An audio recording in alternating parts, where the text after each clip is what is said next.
अगर आपको भी ट्रेडिशनल बिजनेसमैन से सीईओ बनना है तो ये वीडियो आपके लिए बहुत इंपॉर्टेंट है। इस वीडियो के अंदर बताऊंगा ट्रेडिशनल बिजनेस से एज अ सीईओ ऑटोमेशन की तरफ शिफ्ट कैसे करना है। अगर आप भी उसी लूप के अंदर फंस चुके हो कि फैक्ट्री जाओ, दुकान जाओ, मेहनत करो, पैसा कमाओ, थक हार जाओ, मर जाओ, शाम हो जाए, बाइक की जिंदगी में कुछ और रहा ही नहीं गया, सिर्फ दुकान रह गई है, शाम को गल्ला बंद करना रह गया, बस उसके अलावा दुनिया में कुछ बचा ही नहीं आपके लिए। कहीं भी बाहर ट्रैवल करने नहीं जा पाते हो, कहीं भी बाहर जाते हो ट्रैवल करने, बिजनेस मीटिंग्स करने, पीछे से धंधे में कोई प्रॉब्लम आ जाती है, धंधा खराब हो जाता है, वापस आपको पीछे भागना पड़ता है। एक मारवाड़ी की वीडियो देखी होगी आपने, जहाँ फोन लेके पहाड़ी को ही बात कर रहा था, गल्ले में पैसा आ गया नहीं आ गया, दुकान का शटर उठ गया नहीं उठ गए, सारे लड़के आगे नहीं आ गए। कहीं आपका हाल भी ऐसा तो नहीं हो गया है? आज इस वीडियो के अंदर मैं आपको बिजनेस की सारी चीजें बताऊंगा कि ट्रेडिशनल बिजनेस से आपको सीईओ माइंडसेट पे कैसे जाना है और शिफ्ट कैसे करना है खुद को और बिजनेस को नेक्स्ट लेवल लेके कैसे जाना है। देखिए, सबसे पहले बिजनेस को आपको 4 हिस्सों में डिवाइड करना पड़ेगा। पहली होती है लीड से आती है सेल्स, उसके बाद होती है सर्विस और डिलीवरी प्रोडक्ट, जो भी आपका बेचना है, सर्विस है, डिलीवरी, जो भी आपका काम है।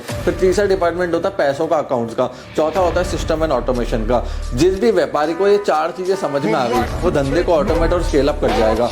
अब देखो, इन 4 कामों को डिवाइड करने के लिए आपको 3 चीज देखनी पड़ेगी। एक चीज कि बंदा राइट लेकर कहाँ से आना है, सॉफ्टवेयर टेक्नोलॉजी कौन सी यूज करनी है, और मैं कौन से काम करूंगा। बहुत सारे बिजनेसमैन हर काम में लग जाते हैं। आपको सिर्फ 10% काम करने हैं जो हाई वैल्यू है, जिनसे हाई ग्रोथ आती है, प्रॉफिट्स आती है, ग्रोथ आती है, वो काम आपको करना है, बाकी काम डेलीगेट कर देना है। दूसरा आदमी वो काम करेगा जो रिपीटेबल है और एक प्रोसेस के लूप में घूमता जाएगा। बट जहाँ पे इनोवेशन चाहिए, ग्रोथ चाहिए, जिससे प्रॉफिट आएगा, ग्रोथ आएगी, वो काम खुद आपको देखना है ताकि आप ग्रोथ लेकर आ पाओ। अब आप सोच रहे होंगे कि यार ऑटोमेशन के लिए शुरुआत से बहुत महंगे सॉफ्टवेयर होंगे। नहीं, बहुत सारे फ्री सॉफ्टवेयर भी आते हैं। जैसे व्हाट्सएप बिजनेस की एपीआई आती है, बहुत महंगा नहीं, सस्ते में आपका काम हो जाता है, सारे कस्टमर्स को अपडेट चला जाता है। गूगल शीट्स आती है जहाँ पे आपकी टीम सारे डेटा की एंट्री कर सकती है, पैसों की एंट्री कर सकती है, उसको आप मैच कर सकते हो कि किन से पेमेंट लेनी है उनको रेड मार्क कर सकते हो, जिनसे पेमेंट आ गई है, सारा काम खत्म हो गया उनको ग्रीन मार्क कर सकते हो, या जिनसे पेमेंट आ गई है बट काम डिलीवर नहीं हुआ है उनको येलो मार्क कर सकते हैं। एक चीज समझिए, एक अच्छा बिजनेसमैन जो ग्रोथ की तरफ जाता है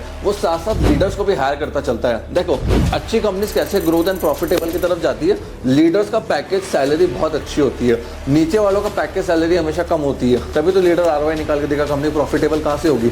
वो एक अच्छा लीडर लाते हैं, राइट हैंड जिसको हम बोलते हैं, अच्छी सैलरी प्लस अच्छा इंसेंटिव, ताकि वो बंदा लॉन्ग टर्म उनके साथ चले और आउटपुट निकाल के दे। और देखो, अच्छा आदमी होगा जिसको अच्छी तनख्वाह दोगे वो आउटपुट अच्छा ला के देगा। अगर आपको चाहिए तो मैं कुछ अफर्मेशंस भी आपको देता हूँ बिजनेस के लिए। मैं कुछ अफर्मेशंस दे रहा हूँ, ये आप अपने ऑफिस में लिख के रख सकते हो, पेपर में लिख सकते हो, या अगर बोलोगे तो उसकी हम एक अलग से रील काट के आप लोगों को लिंक दे देंगे, नीचे कमेंट सेक्शन में पिन कर देना, हम आपको रील काट के दे देंगे ताकि इन अफर्मेशंस को डेली आप सुन सको और बोल सको।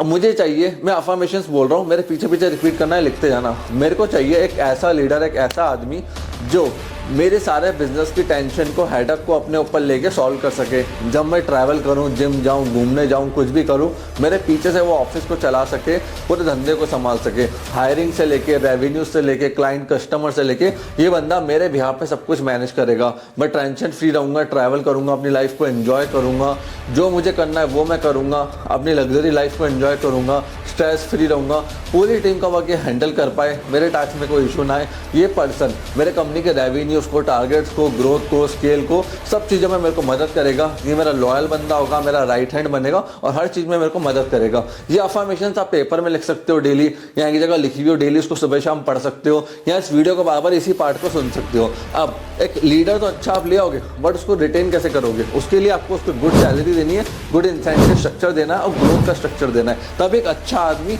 हाई वैल्यू आदमी कंपनी में आकर टिकता है। प्लस 1 साल तक आपको खुद पर्सनली उसको ट्रेन करना पड़ेगा। होता कि हम नया अच्छा लीडर लेकर आते हैं, उसको टीम के भरोसे खुद छोड़ देते हैं, 2-3 महीने में वो आदमी नेगेटिव हो जाता है और खुद छोड़ के चला जाता है। तो शुरुआत में जो अच्छा आदमी, अच्छा लीडर आप लेकर आ रहे हो, खुद उसको आपको मोटिवेट करना पड़ेगा, ट्रेन करना पड़ेगा, कोच करना पड़ेगा 1 साल के लिए। फर्स्ट ईयर सबसे इंपॉर्टेंट होता है किसी भी नए लीडर के लिए, एम्प्लॉय के लिए, तो वो बहुत क्रिटिकल टाइम होता है। जैसे होता है ना, जब बच्चा पैदा हुआ है तो उसका सबसे ज़्यादा 6 महीने ध्यान रखा जाता है, फिर 1 साल तक रखा जाता है, धीरे धीरे बड़ा होता जाता है, वो अपने आप सब कुछ करने लग जाता है। सेम एक लीडर के साथ होता है, वो कंपनी में घुस रहा है तो उसको एनवायरनमेंट आपको बिल्कुल नेगेटिव नहीं दिखाना है, ग्रोथ कैसे करनी है, करना क्या है, सब शुरुआत में समझाना पड़ेगा। धीरे धीरे वो चीज़ अपना पिकअप करने लग जाएगा। अब शुरुआत अगर आप बिल्कुल लो लेवल से कर रहे हो, टीम नहीं है, तो सबसे पहले सेल्स और रेवेन्यू में बंदे हायर करना, फिर ऑपरेशंस में, सर्विस में, प्रोडक्ट डिलीवरी में, इन सब में हायर करना चालू कर दो। और जो लोग आपका सिस्टम फॉलो नहीं कर रहे हैं उनको रिमूव करो, रिप्लेस करो, नया बंदा लेकर आओ। वेट मत करना कि यार थोड़े टाइम में कर लेगा, 6 महीने बाद कर लेगा, प्यार से समझाता हूँ नहीं, ग्रोथ चाहिए, SOP फॉलो करनी पड़ेगी, नियम फॉलो करने पड़ेंगे। नहीं कर रहा, सैलरी कट, ऑफिस के बाहर नया बंदा तुरंत ढूंढ के लिया, बंदा किसी काम का नहीं है। और अपने लीड्स को बढ़ाओ। देखो 3 चीज़ों को ट्रैक करो कि मेरे लीड्स कितनी बढ़ रही है, कहाँ से मेरी लीड्स आ रही है, रेफरल कितना बढ़ रहा है, एड स्पेंड क्या है, नेटवर्किंग आप क्या कर रहे हो, SOP ऑटोमेशन आपने क्या लगाया कि अपने आप डेली आपके पैसे आ रहे हैं, वर्क प्रोसेस, डिलीवरी प्रोडक्ट सब अपने आप डिलीवर होते जा रहा है without your involve. Weekly review करो, महीने में एक बार रिव्यू करो, ताकि आप बड़ा धंधा बड़ी ग्रोथ के साथ बना पाओ। देखो CEO माइंडसेट में जाना है ना, तो वो लोग ग्रोथ, प्रॉफिट, अपॉर्चुनिटी की तरफ जाते हैं। और एक ट्रेडिशनल वाला क्या है, सुबह आया, दुकान का शटर उठाया, गल्ले पे बैठा, 1-2 नौकर रख लिए, वही चले जा रहे हैं सालों सालों तक, उनको रख लिया 8-10 हज़ार 6,000 रुपये में, उससे धंधा ग्रोथ नहीं होता है। बड़ा आदमी बड़ा एम्पायर बनाने के लिए अच्छी मैन पावर, अच्छा प्रोजेक्ट, ट्रेडमार्क लेकर आता है, कॉपीराइट करवाता है, पेटेंट्स लेता है, इनोवेशन करता है, R&D करता है, नए प्रोडक्ट्स, नए सर्विस को इंट्रोड्यूस करता है, ताकि वो स्केल अप कर पाए। तो ऐसे आप स्केल अप कर पाते हो। अगर आपको चाहिए कि मैं आपको एम्प्लॉय के KPI के डैशबोर्ड्स बना के दूँ, वीडियो के अंदर समझाऊँ कि एम्प्लॉय का KPI का डैशबोर्ड कैसे बनता है, परफॉर्मेंस का डैशबोर्ड कैसे बनता है, प्रॉफिट का, कैश फ्लो का, ग्रोथ का डैशबोर्ड कैसे बनेगा, तो कमेंट सेक्शन में लिख देना। मैं ये वीडियो नेक्स्ट इस चैनल के ऊपर लेकर आऊँगा। आपको कमेंट सेक्शन में लिखना, ताकि मैं देख पाऊँ कि ऑडियंस को चाहिए क्या, एम्प्लॉय का डैशबोर्ड चाहिए, ग्रोथ का डैशबोर्ड चाहिए, कैश का डैशबोर्ड चाहिए, कौन सा डैशबोर्ड चाहिए आपको धंधे का, तो कमेंट सेक्शन में लिख देना। मैं डेफिनेटली नेक्स्ट वीडियो उसी के ऊपर लेकर आऊँगा। आपने इस वीडियो को यहाँ तक देखा, हम लोग सपोर्ट दिया, उसके लिए धन्यवाद।